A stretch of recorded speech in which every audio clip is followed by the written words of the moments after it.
It's world diabetes day. പ്രമേഹ രോഗികൾ ശ്രദ്ധിക്കാനുള്ള ചില കാര്യങ്ങൾ.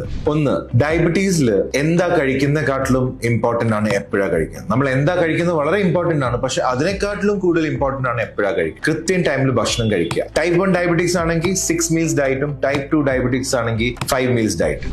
Second point, stress.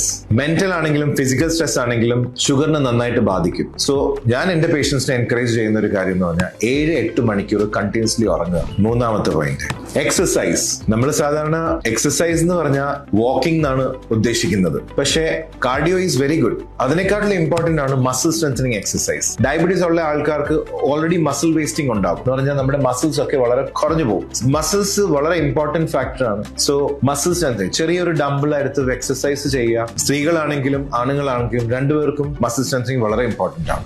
നാലാമത്തെ പോയിന്റ്, പ്രമേഹ രോഗികൾക്ക് കണ്ണ് സൂക്ഷിക്കുന്ന പോലെയാണ് കാല് സൂക്ഷിക്കേണ്ടത്. അത് കാരണം കാലിനെ നന്നായിട്ട് കെയർ ചെയ്യുക, പ്രോപ്പർ ഷൂ വെയർ ഇടുക. പ്യൂമിസ് എന്ന് പറഞ്ഞൊരു കല്ല് ഇപ്പം ജനറൽ സ്റ്റോറിലും ഫാർമസിയിലും ഒക്കെ അവൈലബിൾ ആണ്. ഇത് ഒരച്ച് റബ്ബ് ചെയ്തിട്ട് നന്നായിട്ട് കാല് കഴുകുക. അഞ്ചാമത്തെ പോയിന്റ്, ഈ ഷുഗർ ടെസ്റ്റ് ചെയ്യുന്ന മുമ്പ് പട്ടിണി കിടക്കുക അല്ലെങ്കിൽ ഭക്ഷണം കുറച്ച് കഴിക്കുക, ഇത് കറക്റ്റ് അല്ല. ശരിക്കും പറഞ്ഞാൽ നമ്മളെ റൂട്ടീൻ ഡെയിലി എങ്ങനെയാ പോകുന്നത് അതേപോലെ തന്നെ ഷുഗർ ടെസ്റ്റ് ചെയ്യുന്ന മുമ്പ് പോവുക. ഇത് ഡോക്ടർമാർക്ക് കറക്റ്റ് റിസൾട്ട് കിട്ടും. So they can help you with better treatment. അപ്പോ സ്റ്റേ ഹെൽതി, ബി ഓപ്റ്റിമിസ്റ്റ്.